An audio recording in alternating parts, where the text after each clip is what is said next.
मेहमान खुसूसी जनाब मोहतरम आरिफ सेठी साहब यहाँ मौजूद हैं और प्रोग्राम का लास्ट और हमारे सीनियर भी हैं। अस्सलाम वालेकुम रहमतुल्लाहि व बरकातुहू। मेरे अजीज साथियों और दोस्तों, मैं आप सबकी तरफ से और अपनी तरफ से अपने मेहमानों का इस्तकबाल करता हूं जो इतनी दूर से अपने किसान भाइयों की फिक्र लेकर बिहार से चलकर गाड़ी चलाकर मुस्तकिल दिल्ली पहुंचे, सिर्फ इसलिए कि किसानों के सुख दुख में हम भी शामिल हो। मैं राशिद भाई आपको बताऊं, आपको रोशनी डालूं, ये वही जगह है जिस जगह को आपने कभी सुना होगा L18 के नाम पर, बटला हाउस L18 एनकाउंटर के नाम पर आपने सुना होगा। बड़ा सुर्खियों में रहा ये बटला हाउस, और आज बटला हाउस का क्यों जिक्र आया, मैं इस बात पे भी रोशनी डालना चाहूंगा। जियाउर रहमान एक शख्स जिसे आरोपी बनाया गया, कुछ को मार दिया गया, उसे जेल में बंद कर दिया गया। यहां के जिम्मेदार लोगों ने, कुछ पॉलिटिशियनों ने जियाउर रहमान को जेल से रहते हुए इलेक्शन लड़ाया। आप लोग सब वाकिफ होंगे इस बात से। बड़ी काबिले तारीफ थी, ये दिखाने की कोशिश थी कि कौम उनके साथ है, मगर बदकिस्मती से वो कुछ ही वोटों से वो हार गए। जियाउर रहमान नहीं जीत पाए। मैं ध्यान दिलाना चाहूंगा, उन्हें लड़ाने वालों में एक नाम यहां के रनिंग विधायक अमानतुल्लाह साहब का भी था। मैं बता दूं, उस वक्त वो MLA नहीं थे, एक आम आदमी थे, आपकी और हमारी तरह। उनके अंदर उस वक्त वो जज्बा था, उन्होंने जियाउर रहमान की हमदर्दी देखते हुए उसे इलेक्शन लड़वाया और बहुत कम फासले से बहरहाल वो हार गए। तो वो दर्द ही होगा जो उन्होंने इलेक्शन लड़ाया, मैं उसे दर्द ही मानूंगा। बहरहाल उसके बाद उन्होंने खुद इलेक्शन लड़ा, वो जीत भी गए। उसके बाद 2 दफा विधायक भी रह चुके,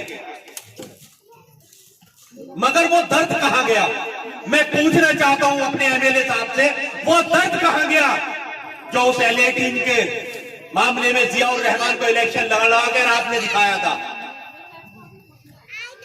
आज वो दर्द क्यों नजर नहीं आता? क्यों अरविंद केजरीवाल की आंखों में आंखें डाल के सवाल नहीं करते कि जनाब मेरी सिंपैथी मेरी कौम के साथ है और आप मेरी कौम को इंसाफ दिलाने का काम क्यों नहीं करते? जबकि इसी अरविंद केजरीवाल का चुनाव के दरमियान शाहीन बाग के जलसे में यह वादा किया गया था ओखला के लोगों से कि अगर हम जीत कर आए तो L18 एनकाउंटर की जुडिशियल इंक्वायरी कराएंगे, मगर क्या हुई? नहीं हुई। क्या अमानतुल्लाह ने उनसे सवाल किया? नहीं किया। क्यों? क्योंकि कठपुतलियों की जुबानें नहीं होती।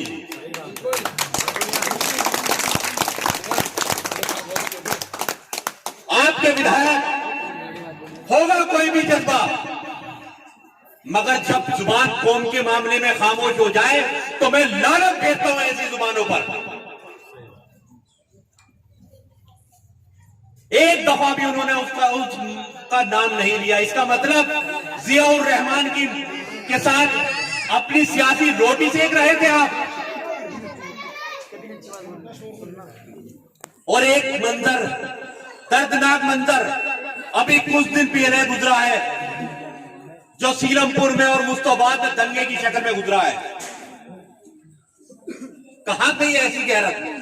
कहां गई वो गैरत कि तुम अपनी कौम के लिए खड़े भी नहीं हो सकते?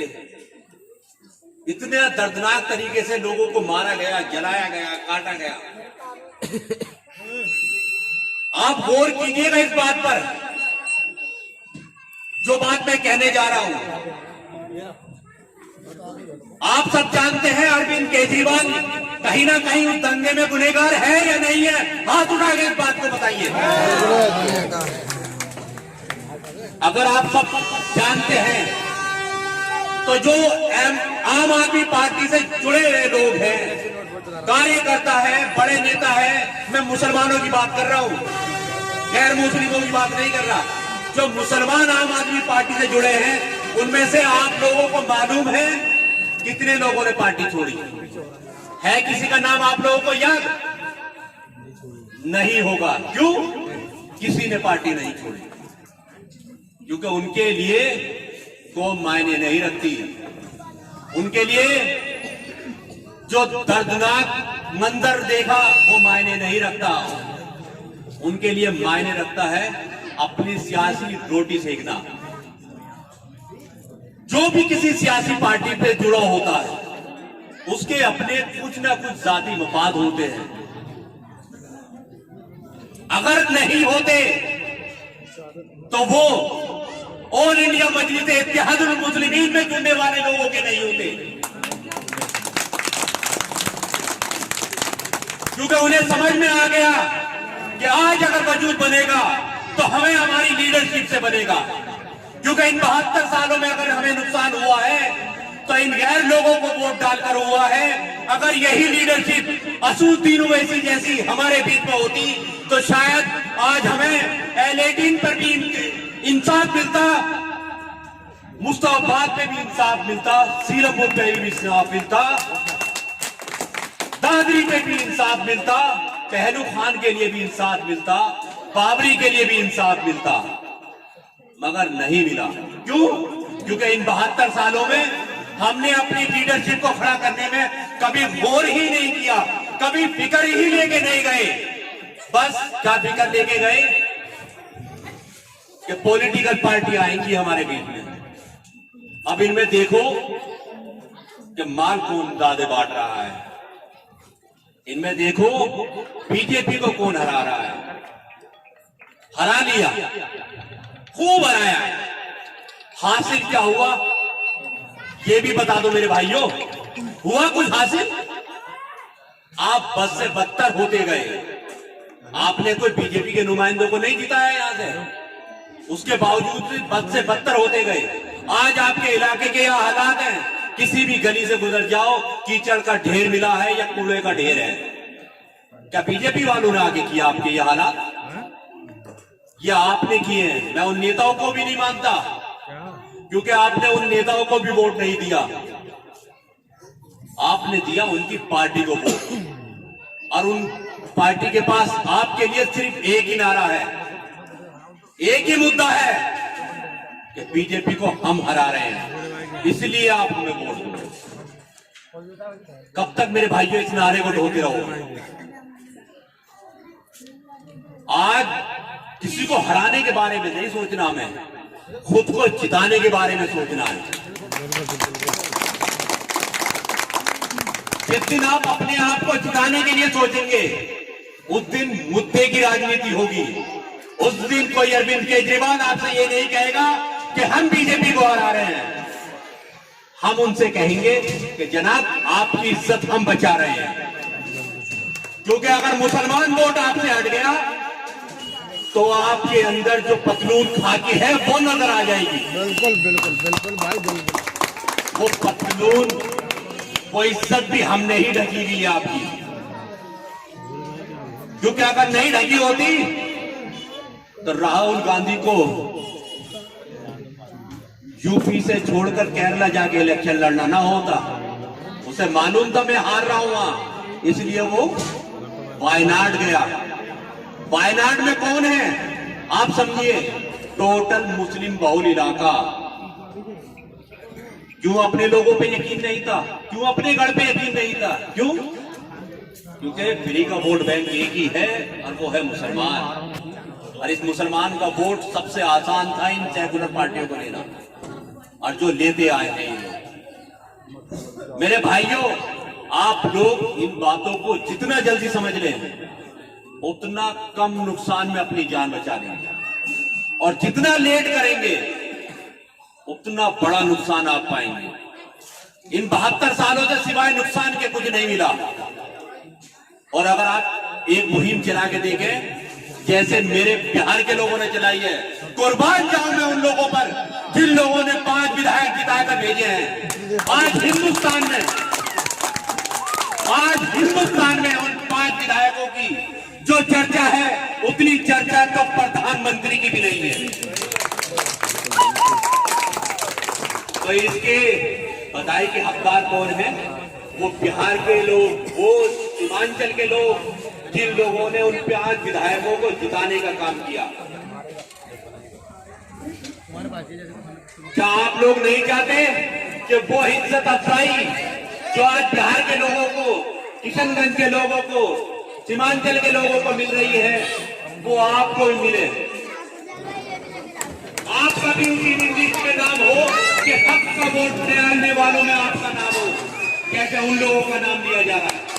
मेरे अजीज साथियों और दोस्तों, आपके बीच में 10 दफा ये पार्टी आई है।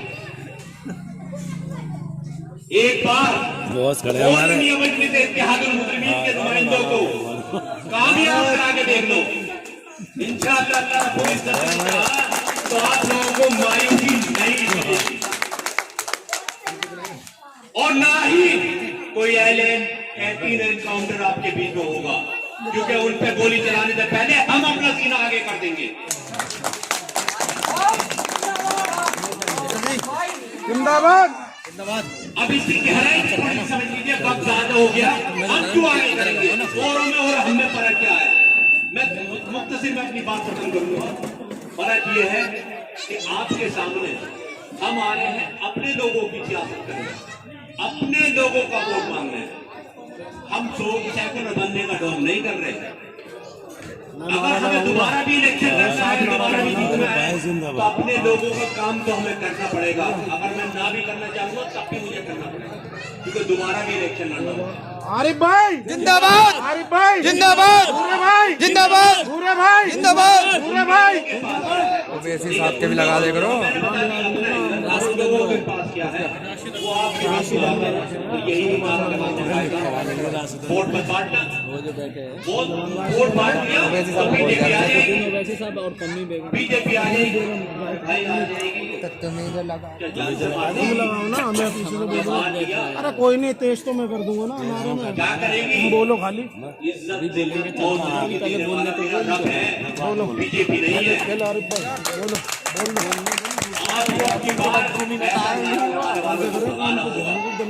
और मुद्दे पे लड़वाइए कि आपने वादा किया था मुद्दों की राजनीति पे।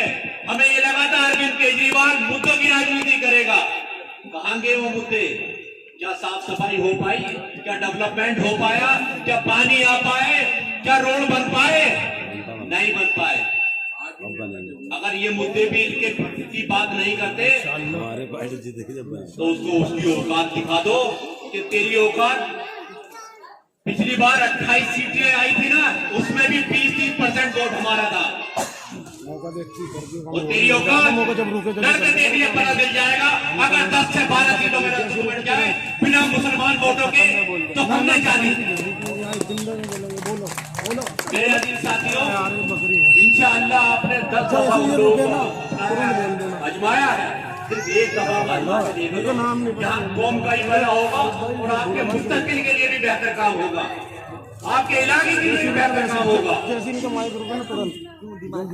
बस एक दफा अपना दिल पक्का कर ले, एक दफा, सिर्फ एक दफा। अगर उसके बाद 72-73 साल से तो आप रिस्क दे ही रहे हैं। एक दफा अपनी पार्टी, अपने कायद, अपने लीडर को चांस दे के देंगे, इंशाअल्लाह आप लोग नहीं हो। इसी के साथ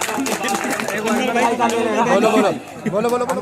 बहुत बहुत शुक्रिया आरिफ शफी साहब जिंदाबाद, इस प्रोग्राम को जिंदाबाद जिंदाबाद जिन्होंने इस प्रोग्राम को ऑर्गेनाइज किया।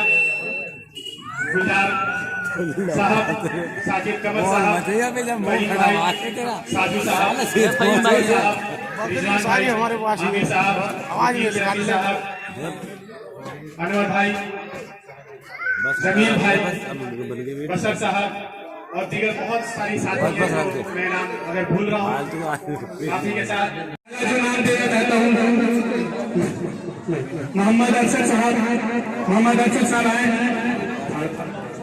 मोहम्मद अरशद साहब, आरिफ शफी साहब, आप इनको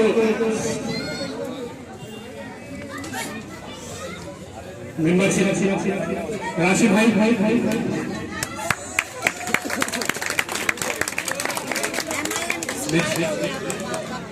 इरशाद साहब, नेक्स्ट इरशाद साहब आए, इरशाद साहब,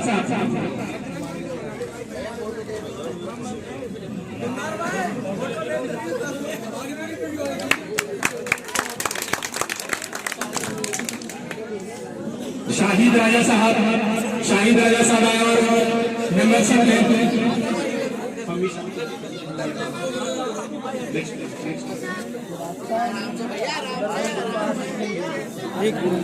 शाहिद राजा, अजहर आलम, अजहर आलम साहब आए,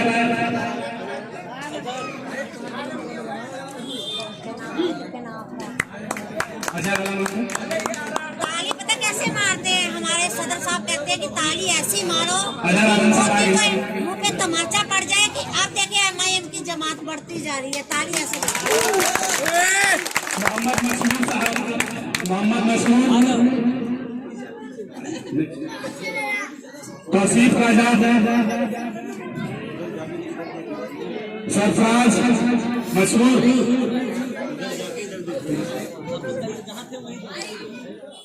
ये हमारे फैमिली के मेंबर हो रहे हैं, MIM के मेंबर हो रहे हैं और इनसे आने से हमें हौसला बढ़ता है, तो इनके लिए तालियां, जोरदार तालियां। तौसीफ राजा साहब, सरफराज साहब, सरफराज साहब, अली हसन साहब,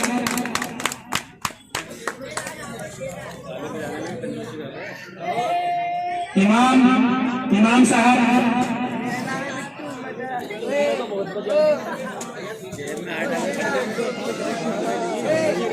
इमाम साहब, मोहम्मद अब्दुल्ला, मोहम्मद अब्दुल्ला, भाई ताली बजवा दो। इमाम साहब,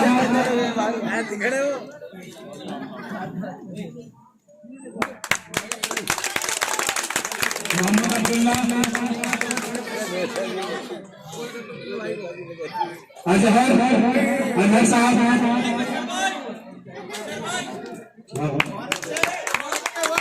अब्दुल्ला साहब ने, आसिफ साहब, आसिफ, वारिस साहब, वारिस, बहुत बहुत शुक्रिया।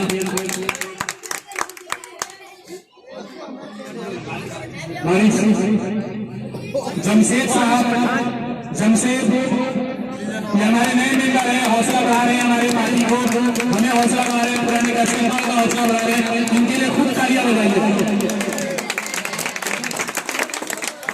नाजिम साहब, नाजिम साहब, कैसर आलम साहब,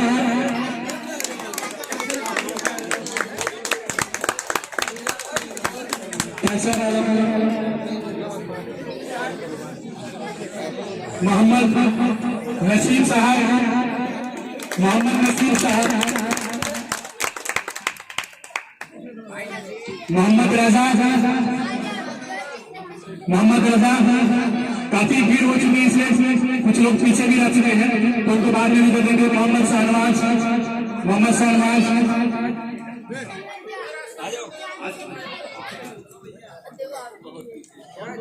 मोहम्मद जुनैद, जुनैद साहब अगर मौजूद है वो आए।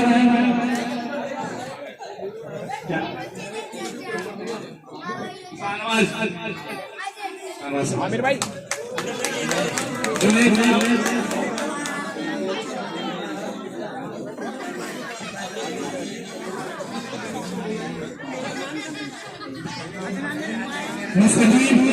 मुस्तकीम साहब,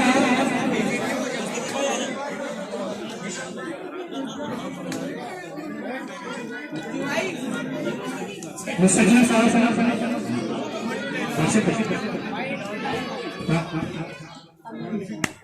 अदनान साहब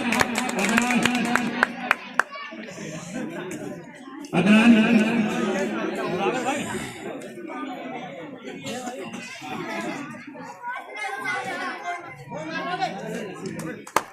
बढ़िया मुंतसीर साहब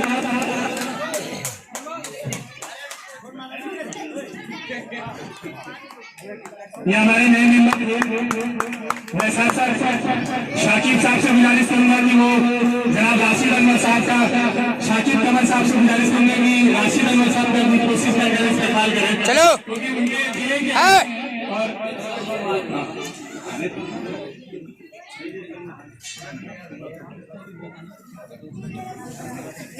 गुलजार साहब अपनी पूरी कोशिश करें। इधर देखना गुलजार भाई।